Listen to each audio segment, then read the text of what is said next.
ខេសួស្តីបងប្អូនទាំងអស់គ្នាយើងនឹងបន្តធ្វើលំហាត់ជាមួយខ្ញុំតទៀតអូខេឥឡូវនេះយើងមានដូចខ្ញុំរៀបដាក់នៅលើក្បាច់ហើយស្រេច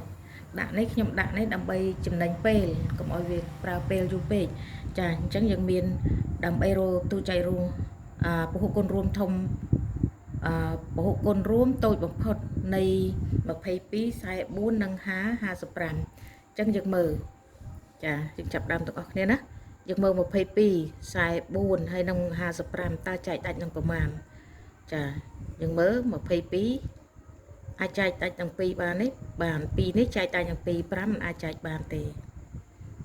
អញ្ចឹងយើងមើលអញ្ចឹងយើងចែករួមតែម្ដងចាយើងយក11ចែកនឹង2បាន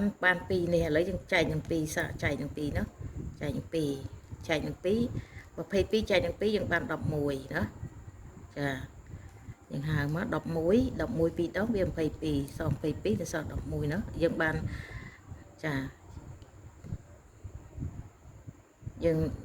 11ជាផលចែកអញ្ចឹង44ចែកនឹង2យើងបាន22ចាចាតមកទៀត55នេះមិនអាចចែកនឹង2បានទេតមកទៀតយើងនៅឃើញ12ដល់11 22និង55អញ្ចឹងយើងចែកនឹងប្រមាណចែកនឹង3អត់បានទេចែកនឹង5អត់បានទេអញ្ចឹងយើងយកចែកយើងមើលនេះ55អញ្ចឹងយើងចែក11បណ្ដោយយើងយក11មកចា11យើងយកអាគោលនេះ11អញ្ចឹងយើងចែក11ចែកនឹង11ចា11 11 10អញ្ចឹងយើងនៅសល់ផលចែក1ចាអញ្ចឹង22ចែកនឹង11ចា22ចែកនឹង11យើងបាន2ចា11 2ដង22ចាអញ្ចឹងលុបអស់ទៅយើងដាក់ផលចែក2អញ្ចឹង55ចែក11អញ្ចឹង55ចែក11យើងបាន11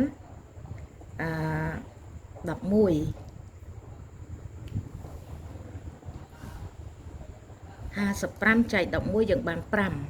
ណាចា55 11ដង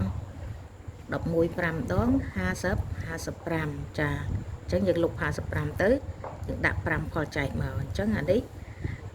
តួចែករួមធំបំផុតហ្នឹងគឺ11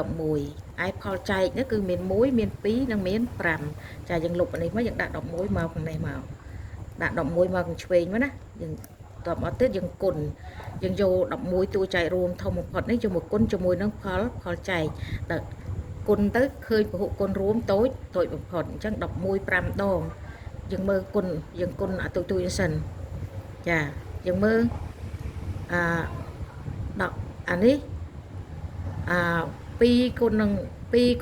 នេះវានៅ2ដដែលចាអញ្ចឹងយើងទុកដាក់2មកកន្លែងនេះសិនទុកចំណាំឲ្យស្អាតហ្នឹង11 5ដង11 5ដងវា55ចាអញ្ចឹងយើងដាក់55ហ្នឹងមកខាងនេះមកខ្ទង់ឆ្វេងមកណាចាតមកទៀតយើងរោតួយើងតួចែក